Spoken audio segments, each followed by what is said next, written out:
ಅವಳು ಸ್ವಲ್ಪ ಭಯದಲ್ಲೇ ಅಂದ್ಲು, ನೀನು ಪೊಲೀಸ್ ಬಗ್ಗೆ ಕೇಳಲಿಲ್ವಾ? ಪೊಲೀಸ್ ಇಂಥವ್ರನ್ನ ಕೂಡ ಸರಿಯಾದ ದಾರಿಗೆ ತರ್ತಾರೆ. ಚಿಂತಿಸ್ಬೇಡ, ನನ್ ಜೊತೆ ಬಾ, ನಾವು ಪೊಲೀಸ್ ಸ್ಟೇಷನ್ಗೆ ಹೋಗೋಣ. ಆದಿರಾ ಬೇಗನೆ ರಿಪ್ಲೈ ಮಾಡಿದ್ಲು, ಇಲ್ಲ, ನಾವು ಪೊಲೀಸ್ ಸ್ಟೇಷನ್ಗೆ ಹೋಗೋದು ಬೇಡ. ಇದೆಲ್ಲದ್ರ ಬಗ್ಗೆ ನೀನ್ ವರಿ ಮಾಡ್ಬೇಡ. ನಾನು ಇಲ್ಲೇ ಇದ್ದೀನಲ್ಲ, ನಾನೇ ಎಲ್ಲವನ್ನ ಹ್ಯಾಂಡಲ್ ಮಾಡ್ತೀನಿ. ನೀನ್ ಜಸ್ಟ್ ಸ್ವಲ್ಪ ಹೊತ್ತು ಹೃದಿಕಾನ ನೋಡ್ಕೊ, ನಾನು ಇದೆಲ್ಲವನ್ನ ಕ್ಲೀನ್ ಮಾಡ್ಬೇಕು. ಅನಿಕಾ ಫಾಸ್ಟ್ ಆಗಿ ಕೇಳಿದ್ಲು, ಬಟ್ ನೀನೊಬ್ಳೆ ಇದನ್ನ ಹೇಗ್ ಮಾಡ್ತೀಯಾ? ಅಧಿರಾ ಒಂದು ಸಣ್ಣ ಸ್ಮೈಲ್ ಕೊಟ್ಟು ಅಂದ್ಲು, ನಿನ್ನನ್ನ ನೀನ್ ನೋಡ್ಕೊಳ್ಳೋ ಕೆಪಾಸಿಟಿ ನಿನಗ್ ಬಂದ ಮೇಲೆ ಇದೆಲ್ಲ ನಿನಗ್ ದೊಡ್ಡ ವಿಷಯನಾ? ಡೋಂಟ್ ವರಿ, ಸ್ವಲ್ಪ ಪಾಪುನ ಕೇರ್ ಮಾಡು ಅಷ್ಟೆ.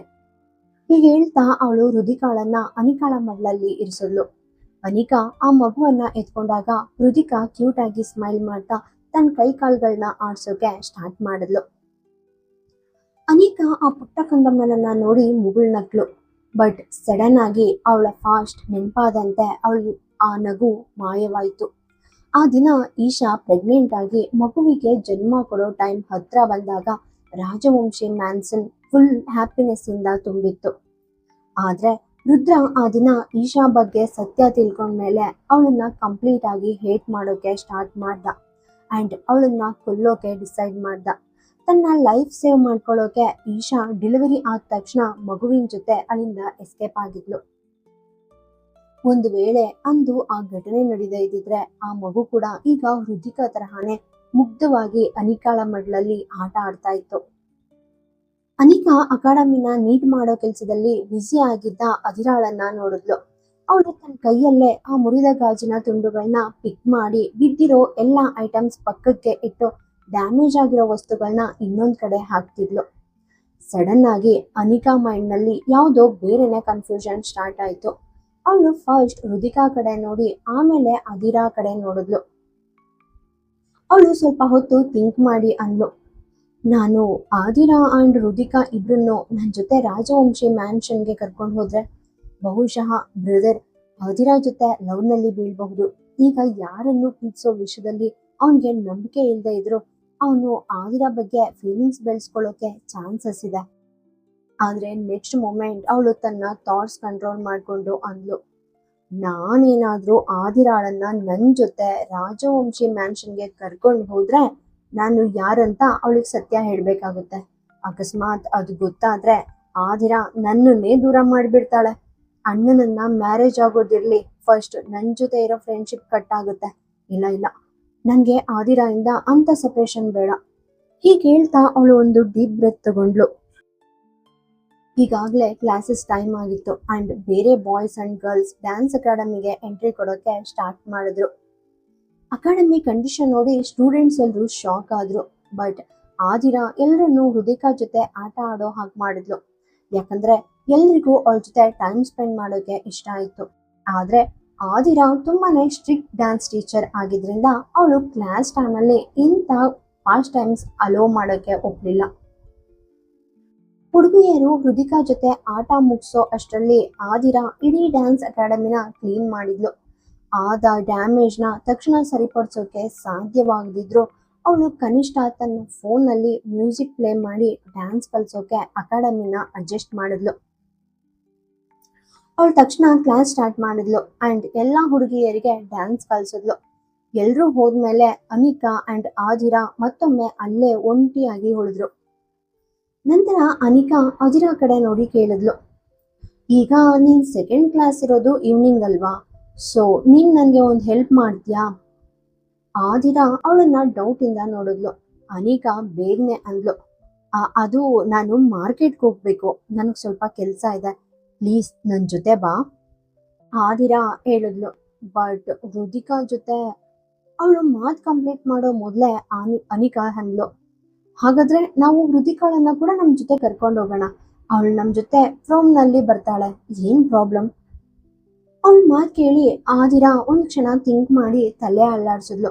ಅವಳಿಗೆ ಮಾರ್ಕೆಟ್ಗೆ ಹೋಗೋಕೆ ಯಾವುದೇ ಪ್ರಾಬ್ಲಮ್ ಇರಲಿಲ್ಲ. ಬಟ್ ಅವಳು ತನ್ನ ಓನ್ ಕೆಲಸ ಮಾಡೋ ಬಗ್ಗೆ ಯೋಚನೆ ಮಾಡ್ತಿದ್ಲು. ಆದ್ರೆ ಅವಳಿಗೆ ಅನಿಕಾಳ ರಿಕ್ವೆಸ್ಟ್ ಇಗ್ನೋರ್ ಮಾಡೋಕೆ ಸಾಧ್ಯವಾಗ್ಲಿಲ್ಲ. ಸೊ ಅವಳು ಫಸ್ಟ್ ಅನಿಕಾ ಜೊತೆ ಮಾರ್ಕೆಟ್ಗೆ ಹೋಗೋಕೆ ಡಿಸೈಡ್ ಮಾಡಿದ್ಲು. ಸ್ವಲ್ಪ ಹೊತ್ನಲ್ಲೇ ಅವರಿಬ್ರು ಅಲ್ಲಿಂದ ಹೊರಟ್ರು. ಸುಮಾರು 1 ಗಂಟೆ ಆದ್ಮೇಲೆ ಅನಿಕಾ ಆದಿರಾಳನ್ನ ಒಂದು ಮಾಲ್ಗೆ ಕರ್ಕೊಂಡು ಬಂದ್ಲು. ಅಂಡ್ ಆ ಮಾಲ್ ಬೇರೆ ಯಾರದ್ದೂ ಅಲ್ಲ, ಅದು Rajvanshi industries and empire under ನಲ್ಲಿ ಇತ್ತು. ಆದಿರಾಳಿಗೆ ಈ ಬಗ್ಗೆ ಸ್ವಲ್ಪನೂ ಐಡಿಯಾ ಇರಲಿಲ್ಲ. ಅನಿಕಾ ಅವಳನ್ನ ಎಲೆಕ್ಟ್ರಾನಿಕ್ಸ್ ಸೇಲ್ ಮಾಡೋ ಒಂದು ದೊಡ್ಡ ಶೋರೂಮ್ಗೆ ಕರ್ಕೊಂಡು ಹೋದ್ಲು. ಅವಳು ಆದಿರಾಗೋಸ್ಕರ ಒಂದು ಹೊಸ ಮ್ಯೂಸಿಕ್ ಸಿಸ್ಟಮ್ ಬೈ ಮಾಡೋಕೆ ಪ್ಲಾನ್ ಮಾಡಿದ್ಲು. ಯಾಕಂದ್ರೆ ರುದ್ರ ಆ ದಿನ ಬೆಳಿಗ್ಗೆ ತಾನೇ ಹಳೆ ಸಿಸ್ಟಮ್ ಅನ್ನ ಮುರಿದು ಹಾಕಿದ್ದ. ಅದಿರಾ ಹತ್ರ ಇಷ್ಟು ದುಬಾರಿ ಮ್ಯೂಸಿಕ್ ಸಿಸ್ಟಮ್ ತರೋಕೆ ಮತ್ತೆ ಮನಿ ಇರ್ಲಿಲ್ಲ ಅನ್ನೋದು ಅನಿಕಾಗೆ ಚೆನ್ನಾಗಿ ಗೊತ್ತಿತ್ತು. ಯಾಕಂದ್ರೆ ಆದಿರಾ ಅಳಿಯೋದಕ್ಕೆ ಪೂರ್ತಿ EMI ಕೂಡ ಇನ್ನೂ ಪೇ ಮಾಡಿರ್ಲಿಲ್ಲ. ಅನಿಕಾ ಆ ಮ್ಯೂಸಿಕ್ ಸಿಸ್ಟಮ್ಸ್ ಅನ್ನ ಚೆಕ್ ಮಾಡೋಕೆ ಸ್ಟಾರ್ಟ್ ಮಾಡಿದಾಗ ಆದಿರಾ ತಕ್ಷಣ ಅಂದ್ಲು, ನೀನ್ ಇದನ್ನ ನಿಮ್ ಮನೆಗೆ ಪರ್ಚೇಸ್ ಮಾಡ್ತಿದ್ಯಾ? ಅಂದ್ರೆ ಇಷ್ಟೊಂದು ದೊಡ್ಡದ್ ಬೇಕಾ? ಅನಿಕಾ ತಕ್ಷಣ ಅವಳನ್ನ ಸುಮ್ಮನಿರಿಸಿ ಅಂದ್ಲು, ಶಟಪ್, ಫಸ್ಟ್ ನಾನು ಅದನ್ನ ನೋಡ್ತೀನಿ. ಹೀಗೆ ಹೇಳ್ತಾ ಅವಳು ಒಂದು ಬೆಸ್ಟ್ ಮ್ಯೂಸಿಕ್ ಸಿಸ್ಟಮ್ ಸೆಲೆಕ್ಟ್ ಮಾಡಿ ಕೌಂಟರ್ ಹತ್ರ ಹೋದ್ಲು. ಅವಳು ಕೌಂಟರ್ ಹತ್ರ ಹೋಗಿ ಅಲ್ಲಿರೋ ಸ್ಟಾಫ್ಗೆ ಏನೋ ಹೇಳಿದ್ಲು. ಅಂಡ್ ನೆಕ್ಸ್ಟ್ ಸೆಕೆಂಡ್ ಅಲ್ಲಿ ಕುಳಿತಿದ್ದ ವ್ಯಕ್ತಿ ತಲೆ ಅಳ್ಳಾಡಿಸಿ ಅದನ್ನ ಪ್ಯಾಕ್ ಮಾಡೋಕೆ ಸ್ಟಾರ್ಟ್ ಮಾಡ್ದ. ಅನಿಕಾ ಆದಿರಾ ಹತ್ರ ವಾಪಸ್ ಬಂದು ಕೇಳಿದ್ಲು, ನಾನಿದನ್ನ ನಿನ್ನ ಡ್ಯಾನ್ಸ್ ಅಕಾಡೆಮಿಗೋಸ್ಕರ ಬೈ ಮಾಡಿದ್ದೀನಿ ಆದಿರಾ, ಇದು ಚೆನ್ನಾಗಿದ್ಯಾ?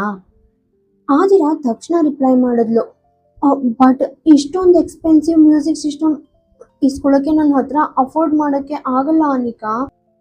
ಅನಿಕಾ ತಕ್ಷಣ ಉತ್ತರ ಕೊಟ್ಲು, ಹಾಗಾದ್ರೆ ಅದನ್ನ ಪರ್ಚೇಸ್ ಮಾಡೋಕೆ ನಿನ್ಗೆ ಯಾರು ಹೇಳಿದ್ರು? ನಾನನ್ನ ಎಲ್ಲ ಫೀಸನ್ನ ಅಡ್ವಾನ್ಸ್ ಆಗಿ ಪೇ ಮಾಡ್ತೀನಿ ಅಂತ ಅನ್ಕೋ. ಪ್ಲೀಸ್ ಇದನ್ನ ಅಕ್ಸೆಪ್ಟ್ ಮಾಡು ಆದಿರಾ. ಆದಿರಾ ಸರ್ಪ್ರೈಸ್ ಆಗಿ ಅವಳನ್ನೇ ನೋಡ್ತಿದ್ಲು. ಮರುಕ್ಷಣ ಅವಳು ಸ್ವಲ್ಪ ಸೀರಿಯಸ್ ವಾಯ್ಸ್ ನಲ್ಲಿ ಕೇಳಿದ್ಲು, ಬಟ್ ನಿನಗಷ್ಟೊಂದು ಮನಿ ಎಲ್ಲಿಂದ ಬಂತು ಅನಿಕಾ? ಅನಿಕಾ ಫೇಸ್ ಸ್ವಲ್ಪ ಡಲ್ ಆಯ್ತು. ಆದಿರಾ ಹತ್ರ ಯಾವ ಎಕ್ಸ್ಕ್ಯೂಸ್ ಹೇಳ್ಬೇಕು ಅಂತ ಥಿಂಕ್ ಮಾಡಿದ್ಲು. ಅವಳು ತುಂಬಾ ಕೇರ್ಫುಲ್ ಆಗಿ ಆನ್ಸರ್ ಮಾಡಿದ್ಲು, ಅದು ಅದು ನನ್ನ FD, ನನ್ನ ಒಬ್ಬ ಡಿಸ್ಟೆಂಟ್ ಅಂಕಲ್ ಮಗ ನನ್ನ ಹೆಸರಲ್ಲಿ ಮಾಡಿದ್ದ. ನಾನು ಆ FD ಇಂದ ಈ ಮ್ಯೂಸಿಕ್ ಸಿಸ್ಟಮ್ಗೆ ಪೇಮೆಂಟ್ ಮಾಡ್ತಿದ್ದೀನಿ. ಅವಳ ಮಾತು ಕೇಳಿ ಆದಿರಾ ಇನ್ನೂ ಸ್ವಲ್ಪ ಶಾಕ್ ಆದ್ಲು. ಅನಿಕಾ ಮಾತು ಕಂಟಿನ್ಯೂ ಮಾಡಿದ್ಲು, ನೀನ್ ಯಾಕೆ ಇಷ್ಟೊಂದು ಕ್ವೆಶನ್ಸ್ ಕೇಳ್ತಿದ್ಯಾ? ನಾನು ನಿನ್ಗೆ ಮ್ಯೂಸಿಕ್ ಸಿಸ್ಟಮ್ ಗಿಫ್ಟ್ ಮಾಡ್ತಿದ್ದೀನಿ, ಸೊ ನೀನ್ ಅದನ್ನ ಈಸ್ಕೋಬೇಕು. ಅಂಡ್ ನಾನು ನಿನ್ಗೆ ಮೊದಲೇ ಹೇಳಿದ್ದೀನಿ ಇದು ನನ್ನ ಅಡ್ವಾನ್ಸ್ ಫೀಸ್ ಅಂತ, ಆದ್ರೂ ನೀನು ಇಷ್ಟೊಂದು ಪ್ರಾಬ್ಲಮ್ ಕ್ರಿಯೇಟ್ ಮಾಡ್ತಿದ್ಯಾ? ನಾವಿಲ್ಲಿ ಕೌನ್ ಮನೆಗ ಕರೋಡ್ಪತಿ ಆಡ್ತಿದೀವಿ ಅಂಡ್ ಕರೆಕ್ಟ್ ಆನ್ಸರ್ ಕೊಟ್ರೆ ನೀನ್ ನನಗೆ 7 crore rupees ಕೊಡ್ತೀಯಾ ಅನ್ನೋ ರೇಂಜ್ಗೆ ಕ್ವಶನ್ ಕೇಳ್ತಿದ್ಯಾ ನೀನ್ ನನ್ನ? ಆದಿರಾ ಅವಳ ಮಾತಿಗೆ ನಕ್ಲು. ಆದ್ರೆ ನೆಕ್ಸ್ಟ್ ಮೂಮೆಂಟ್ ಅವಳು ಸುತ್ತಲೂ ನೋಡಿದ್ಲು ಅಂಡ್ ಸಡನ್ ಆಗಿ ಗಾಬರಿ ಆದ್ಲು. ಅವಳು ತುಂಬಾನೇ ಟೆನ್ಷನ್ ನಲ್ಲಿ ಕೇಳಿದ್ಲು, ಹೃದಿಕಾ ಎಲ್ಲಿ? ಅನಿಕಾ ನಗ್ತಾ ತಮಾಷೆ ಮಾಡಿದ್ಲು, ನಿನ್ನ ಮತ್ತೆ ನನ್ನ ಹಾರ್ಟ್ ನಲ್ಲಿ. ಆದಿರಾ ಸೀರಿಯಸ್ ಆಗಿ ಅಂದ್ಲು, ಹೃದಿಕಾ, ನಾನು ನಮ್ ಹೃದಿಕಾ ಬಗ್ಗೆ ಮಾತಾಡ್ತಾ ಇದ್ದೀನಿ. ಅವಳು ಫೋನ್ ನಲ್ಲಿ ಇದ್ಲಲ್ವಾ, ಬಟ್ ಅವಳ ಫೋನ್ ಎಲ್ಲೋಗೋಯ್ತು? ಅವಳು ಹೀಗೆ ಹೇಳ್ತಾ ಬೇಗನೆ ತಿರುಗಿ ನೋಡಿದ್ಲು. ಬಟ್ ಹೃದಿಕಾಳ ಪ್ರೋಮ್ ಎಲ್ಲಿಯೂ ಕಾಣಿಸ್ಲಿಲ್ಲ. ನಂತರ ಅವಳ ನೋಟ ಮುಂಭಾಗದ ಕಡೆಗೆ ಹೋಯ್ತು. ಅಲ್ಲಿ ಡೋರ್ ಓಪನ್ ಇತ್ತು. ಹೃದಿಕಾಳ ಪ್ರೋಮ್ ಉರುಳಿ ಹೋಗಿರಬಹುದಾ? ಹೃದಿಕಾ ಅದರಲ್ಲಿ ಜಿಗಿಯೋಕೆ ಟ್ರೈ ಮಾಡಿದಾಗ ಅದು ಕೆಲವೊಮ್ಮೆ ತಾನಾಗಿಯೇ ಮೂವ್ ಆಗೋಕೆ ಸ್ಟಾರ್ಟ್ ಆಗ್ತಿತ್ತು. ಅಷ್ಟರಲ್ಲಿ ಮಾಲ್ನ 2nd ಫ್ಲೋರ್ನಲ್ಲಿ ರುದ್ರ ಫೋನ್ ನಲ್ಲಿ ಮಾತಾಡ್ತಾ ಲಿಫ್ಟ್ ಕಡೆ ಬಂದು ಕೆಳಗಿಳಿಯೋಕೆ ಸ್ಟಾರ್ಟ್ ಮಾಡ್ದ. ಅವನು 1st ಫ್ಲೋರ್ಗೆ ಬರ್ತಿದ್ದ. ಅಲ್ಲಿ ಆದಿರಾ ಅಂಡ್ ಅನಿಕಾ ಇಬ್ರು ಹೃದಿಕಾನ ಹುಡುಕ್ತಿದ್ರು.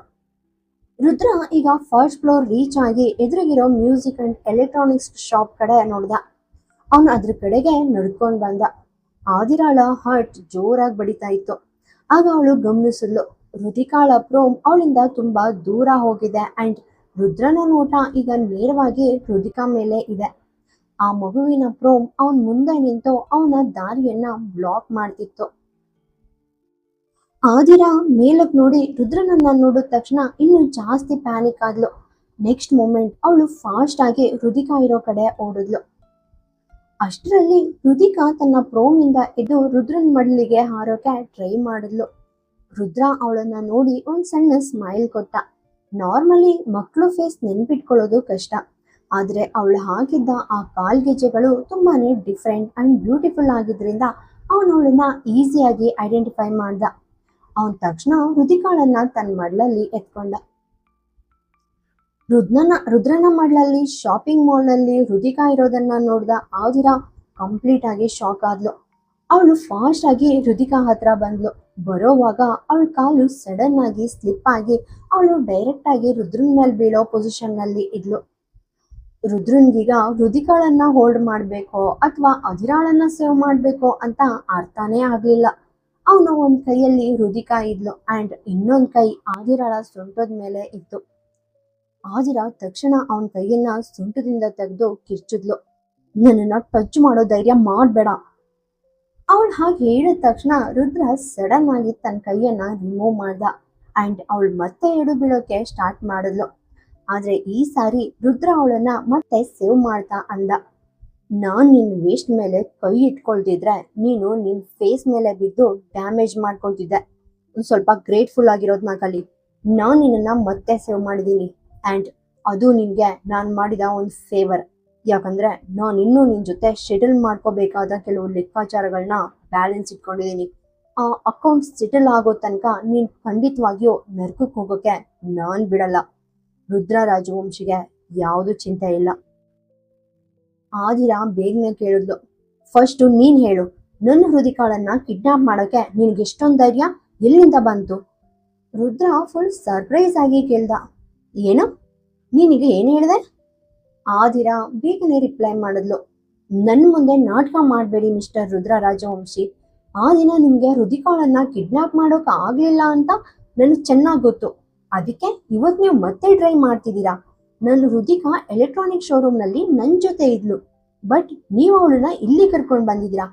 ಯಾಕೆ ಅಂತ ನಾನು ತಿಳ್ಕೊಬಹುದಾ? ನೀವು ಅವಳನ್ನ ಕಿಡ್ನಾಪ್ ಮಾಡೋಕೆ ಇಷ್ಟಪಡ್ದಿದ್ರೆ ನೀವು ಮಕ್ಕಳನ್ನ ಲೈಕ್ ಮಾಡ್ತೀರಾ? ಅವ್ರ ಜೊತೆ ಆಟ ಆಡೋಕೆ ನಿಮ್ಗೆ ಇಷ್ಟನಾ? ನೀವು ಕಂಡ್ ಮಕ್ಕಳನ್ನೆಲ್ಲ ನಿಮ್ಮ ಮಡ್ಲಲ್ಲಿ ಎತ್ಕೊಳ್ತೀರಾ? ಯಾರೋ ಮಗುವನ್ನ ಎತ್ಕೊಂಡು ಹೀಗೆ ಮಾಲ್ನಲ್ಲಿ ಓಡಾಡೋಕೆ ಸ್ಟಾರ್ಟ್ ಮಾಡ್ತೀರಾ? ರುದ್ರ ತುಂಬಾನೇ ಕೋಪದಿಂದ ಹೇಳ್ದ. ಹೋ ರಿಯಲಿ? ಇದು ಕಳ್ಳ ಪೊಲೀಸ್ ಆಫೀಸರ್ ಅನ್ನ ಗದರಿಸಿದ ಹಾಗೆ ಇದೆ. ನಿನ್ನ ಓನ್ ಮಗುವನ್ನ ನಿನಗ್ ನೋಡ್ಕೊಳಕ್ಕಾಗಲ್ಲ. ಇನ್ಫ್ಯಾಕ್ಟ್ ಇದು ನಿನ್ ಮಗುನೇ ಅಲ್ಲ. ಅದ್ ಯಾರ್ ಮಗು ಅಂತ ನಿನಗ್ ಗೊತ್ತಿಲ್ವಾ? ಆದಿರಾ ಅವನ್ ಮಾತ್ ಕೇಳಿ ಕಂಪ್ಲೀಟ್ ಆಗಿ ಶಾಕ್ ಆದ್ಲು. ಅವಳು ದಿಗ್ಭ್ರಮೆಗೊಂಡು ಅವನನ್ನೇ ನೋಡ್ತಿದ್ಲು. ರುದ್ರ ಒಂದು ವಕ್ರವಾದ ಸ್ಮೈಲ್ ಕೊಟ್ಟು ಅಂದ. ಜಗತ್ನಲ್ಲಿ ಯಾರಿಗೂ ಗೊತ್ತಿಲ್ಲದ ಸತ್ಯ ರುದ್ರ ರಾಜವಂಶಿಗೆ ಮಾತ್ರ ಗೊತ್ತು ಮಿಸ್ ಆದಿರಾ. ಅಂಡ್ ಇದು ನಿನ್ನ ಮಗು ಅಲ್ಲ ಅಂತ ನನಗೆ ತುಂಬಾನೇ ಚೆನ್ನಾಗಿ ಗೊತ್ತು. ಈ ಹೃದಿಕಾ ನಿನ್ನವಳಲ್ಲ. ನೀನು ಈ ಮಗುವಿಗೆ ಜನ್ಮ ಕೊಟ್ಟಿಲ್ಲ. ಹಾಗಿರುವಾಗ ನಾನ್ ನಿನ್ನ ಹೃದಿಕಾಳನ್ನ ಕಿಡ್ನಾಪ್ ಮಾಡ್ತಿದ್ದೀನಿ ಅಂತ ನೀನ್ ಹೇಗೆ ಹೇಳ್ತೀಯ?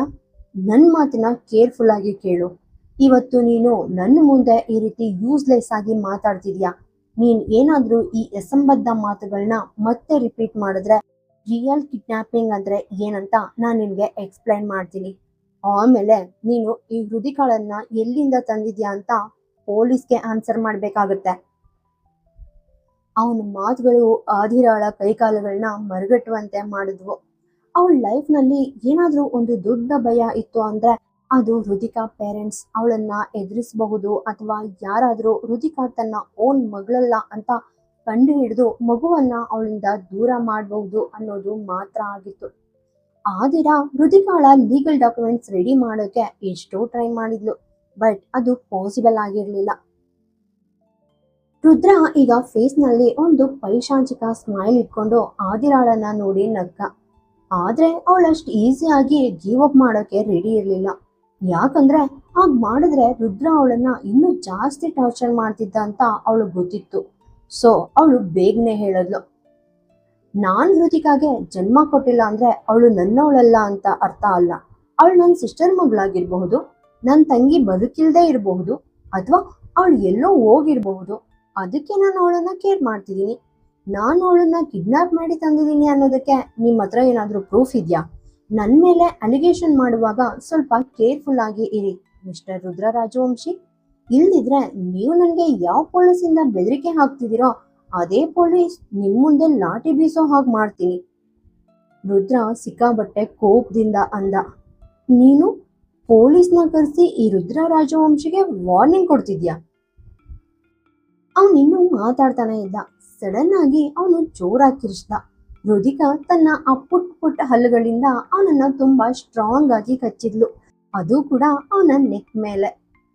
ಅವನು ನೋವಿನಿಂದ ನರಳುತ್ತಿರೋದನ್ನ ನೋಡಿ ಆದಿರ ನಗೋದಕ್ಕೆ ಸ್ಟಾರ್ಟ್ ಮಾಡಿದ್ಲು ಅಂಡ್ ಅಂದ್ಲು, ನನ್ನ ಹೃದಯಕ್ಕೆ ನಿಮ್ ಹೆಸರು ಸ್ವಲ್ಪ ಕೂಡ ಇಷ್ಟ ಆಗಿಲ್ಲ ಅನ್ಸುತ್ತೆ. ಯು ಬ್ಲೇಡಿ ಅಂತ ರುದ್ರ ಫುಲ್ ಆಂಗರ್ ನಲ್ಲಿ ಕಿರ್ಚ್ದ.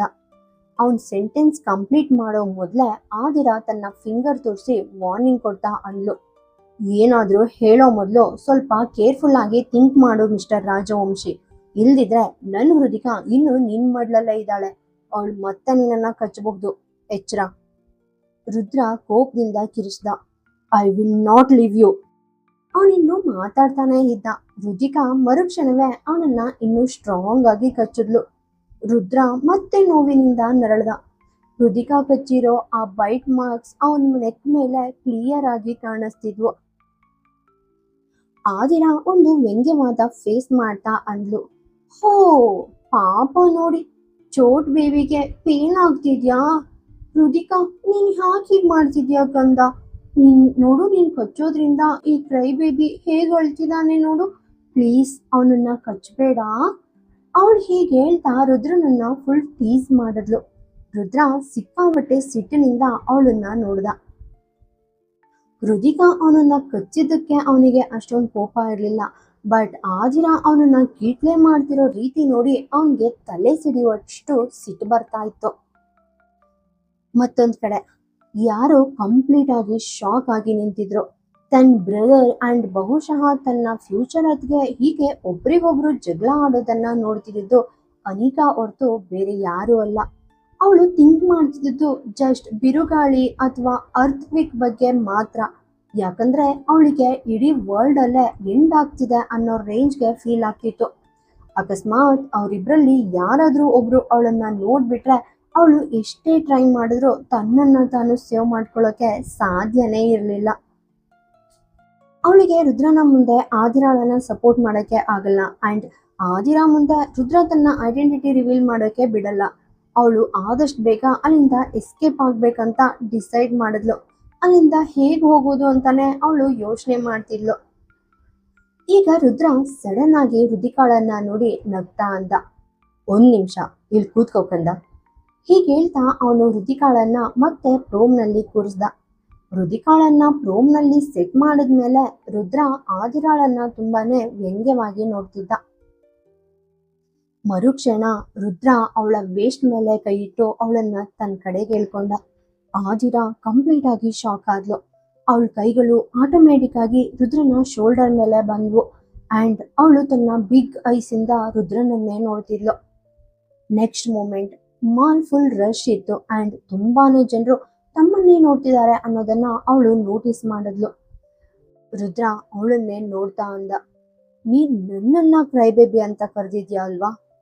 ಆದಿರ ತಕ್ಷಣ ರಿಪ್ಲೈ ಮಾಡಿದ್ಲು, ನೀನ್ ಏನ್ ಮಾಡ್ತಿದ್ಯಾ ಮಿಸ್ಟರ್ ರಾಜವಂಶಿ, ನನ್ನನ್ನು ಬಿಡು, ಜನರು ನಮ್ಮನ್ನೇ ಅಬ್ಸರ್ವ್ ಮಾಡ್ತಿದ್ದಾರೆ. ಅದಕ್ಕೆ ರುದ್ರ ತಕ್ಷಣ ಆನ್ಸರ್ ಮಾಡ್ದ, ಈ ರುದ್ರ ರಾಜವಂಶಿ ಜನರಿಗೆ ಯಾವತ್ತೂ ಹೆದರಲ್ಲ. ಅವನ್ ತಕ್ಷಣ ಆದಿರ ಶೋಲ್ಡರ್ ಮೇಲೆ ಕೈ ಇಟ್ಟು ಅವಳ ಡ್ರೆಸ್ ಅನ್ನ ಸ್ವಲ್ಪ ಕೆಳಗೆ ಎಳೆದ. ಆದಿರ ಕಂಪ್ಲೀಟ್ ಆಗಿ ಆಘಾತಕ್ಕೊಳಗಾದ್ಲು. ಯಾರೋ ಅವಳನ್ನ ಈ ರೀತಿ ಟಚ್ ಮಾಡಿದ್ದು ಇದೇ ಫಸ್ಟ್ ಟೈಮ್ ಅಂಡ್ ಅವಳ ಬ್ರೀತ್ ಅವಳ ಗಂಟ್ಲಲ್ಲೇ ಸಿಕ್ಕು ಹಾಕೊಂಡಾಗೆ ಹಾಗೆ ಆಯ್ತು. ಅವಳು ತಕ್ಷಣ ಅಲ್ಲಿಂದ ದೂರ ಸರಿಯೋಕೆ ಟ್ರೈ ಮಾಡಿದ್ಲು. ಆದ್ರೆ ರುದ್ರ ಒಂದ್ ಸೆಕೆಂಡ್ ಕೂಡ ವೇಸ್ಟ್ ಮಾಡದೆ ಅವಳ ಕಡೆ ಬೆಂಡ್ ಆಗಿ ಅವಳ ನೆಕ್ ಮೇಲೆ ಕಿಸ್ ಮಾಡೋಕೆ ಸ್ಟಾರ್ಟ್ ಮಾಡ್ದ. ಅವನ್ ಲಿಪ್ಸ್ ಅವಳ ಕುತ್ತಿಗೆ ಮೇಲೆ ಇದ್ವು